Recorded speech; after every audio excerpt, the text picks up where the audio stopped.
ఏమన్నారో తెలుసా అండి? యేసయ్య ఈ కుటుంబాన్ని ఎంత ప్రేమించాడండి.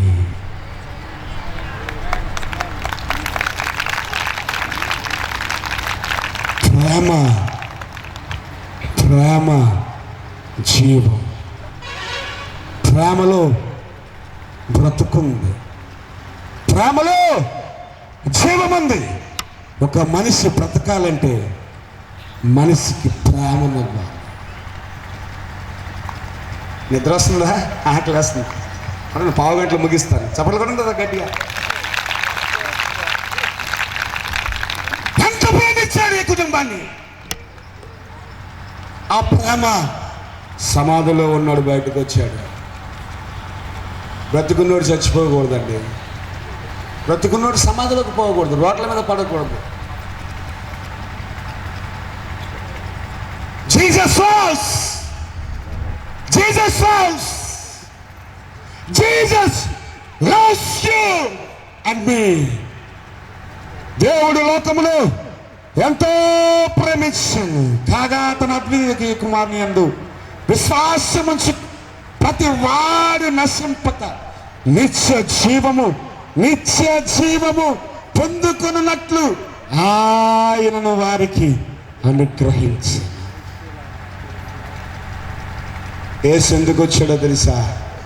ఆయన చనిపోయి నిన్ను నన్ను బ్రతికించడానికి వచ్చాడు.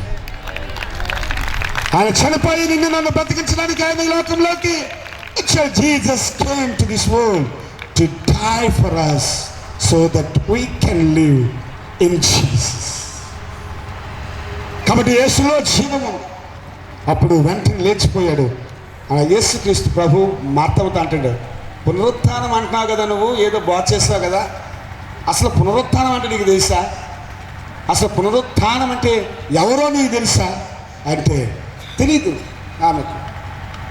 పునరుత్థానమును జీవమును నేనే. I am the resurrection and I am the life. I am the resurrection and I am the life.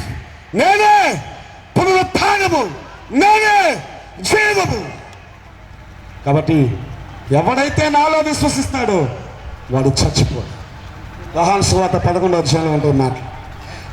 ఒకవేళ చనిపోయినా మరలా తిరిగి బ్రతుకుతాడు. హల్లెలూయా. కాబట్టి మనకంతా నిరీక్షణ, విశ్వాసం మనకుండాలి. అలాగనే ఒక ఆమె వచ్చి ఈ మాట చెప్పి ముగిస్తా. యేసు ప్రభు వారు ఒక బావి దగ్గర ఉంటే సమరయ స్త్రీ ఒక ఆమె వచ్చి నీళ్ళు తోడుకోవడానికి వచ్చి, మంచి ఎండవేళ, దాహానికి అందరూ నీళ్ళు తాగుతారు. ఆ రోజుల్లో కొందరు కొన్ని బ్యాచ్లకి వెళ్ళి నీళ్ళు తోడుకునేవాళ్ళు.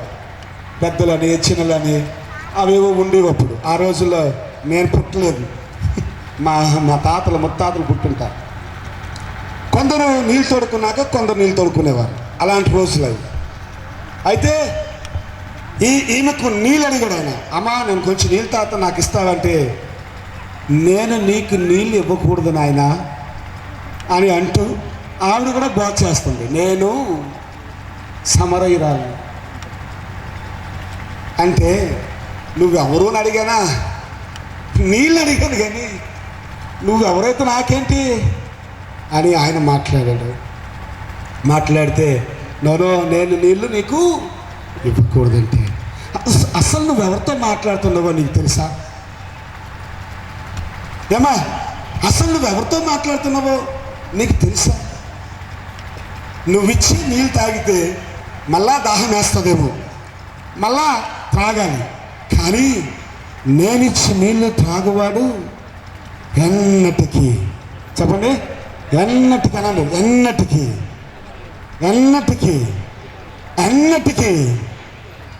దప్పుకొనడు. హల్లెలూయా. ఎన్నటికీ చచ్చిపోడు. మాటలు చెప్తున్నాను చూడండి. ఎన్నటికీ చచ్చిపోడు, ఎన్నటికీ దప్పుకోడు. నా యందు విశ్వాసం ఉంచి వాడి కడుపులో నుండి నా యందు విశ్వాసముంచువాని కడుపులో నుండి జీవ జలములు నది వలె ప్రవహిస్తాయి. హల్లెలూయా, హల్లెలూయా, హల్లెలూయా. కడుపులో నుండి ఏం ప్రవహిస్తాయండి? కడుపులో ఏముండాలి? కడుపులో జీవ జలములు ఉండాలి. కడుపులో జీవజలం, మరణపు జలం కాదు, వేడి నీళ్ళు కాదు, కారం నీళ్ళు కాదు, కోల్డ్ డ్రింక్స్ కాదు, హాట్ డ్రింక్స్ కాదు. జీవ లివింగ్ వాటర్స్, లివింగ్ వాటర్స్. ఈ నది ఎక్కడికి పారుతుందో అక్కడ సకల ప్రాణులు బ్రతుకుతాయి, జీవిస్తాయి. కడుపు పెట్టి స్కానింగ్ ఇలా ఇలా ఇలా ఇలా పామేస్తాడు డాక్టర్. ఏం చదువుకున్నావయ్యా నన్ను ఒక డాక్టర్కి నేను, ఎందుకలా పాముతావన్నా? సార్, ఈ కడుపులో ఎక్కడో చిన్న కణిత ఉందండి, దొరకటం లేదండి. వీడేమో కడుపు మీద పెట్టి స్కానింగ్ ఇలాగ పామేస్తుంటాడు. కడుపులో ఏముందో స్కానింగ్ బట్టి తెలుస్తుంది. ఏ జబ్బు అయినా అది మరణానికే దారి తీస్తుంది. ఏ జబ్బు కూడా మనకు 100 సంవత్సరాలు బతికించదు. హల్లెలూయా. ఏ జబ్బు కూడా మనకు 100 సంవత్సరాలు బ్రతికించదు. కానీ నీ కడుపులో నుంచి, నా కడుపులో నుంచి ఏం రావాలంటే బయటికి జీవజలములు రావాలి. ఈ జీవం ఏంటో తెలుసా? ఈ జీవజలం ఏంటో తెలుసా? మాట్లాడితే నీలో ప్రేమ బయటికి రావాలి. జలము, జీవజలము, ప్రేమధార, జలధార.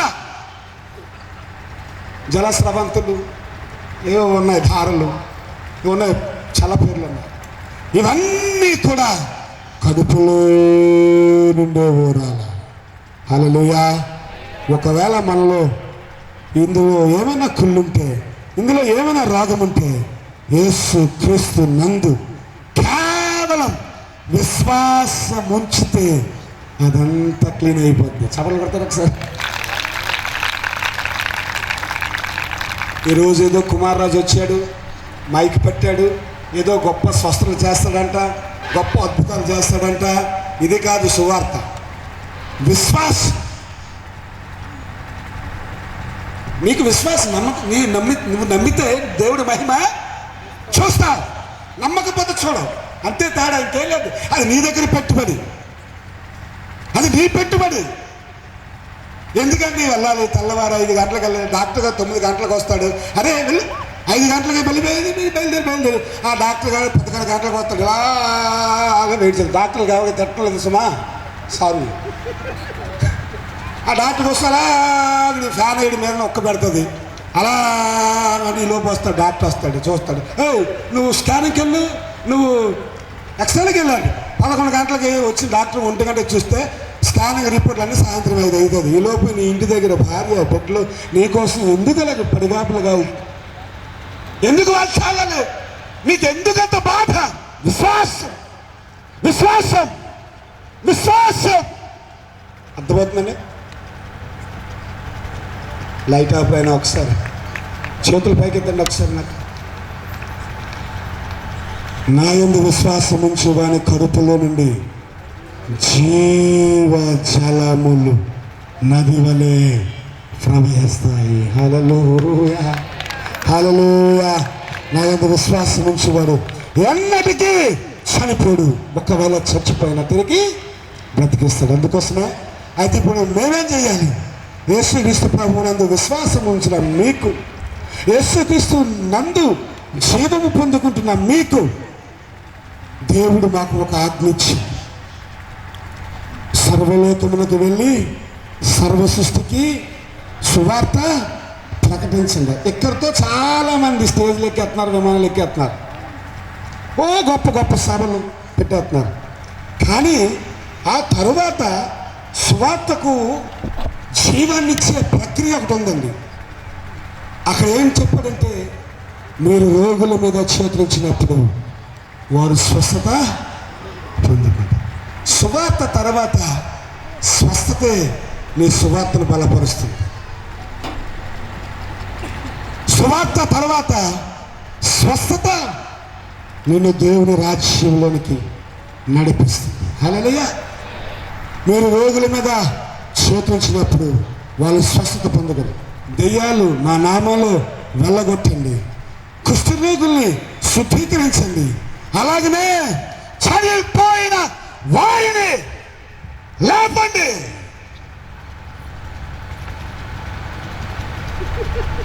శ్రీకాకుళం మంది చేతులు. చనిపోయిన వారిని లేపండి. అందులో 2 కళ్ళు ఉన్నాయి, ముక్కు ఉంది, నోరుంది, ఊపిరి ఉంది అనుకుంటున్నారా? జీవం ఉంది అనుకుంటున్నారు? మళ్ళా ఎంతమందికి బాగోలేదు? చేతుల పైకెత్తండి ఒకసారి. ఎంతమందికి బాగోలేదు? ఒకసారి లేవండి నిలిచి. బాగులేని వాళ్ళు ఒకసారి నిలిచి. Jesus said us to go into all the world to preach the gospel, to heal the sick, to deliver the bondage, to cleanse the lepers, and all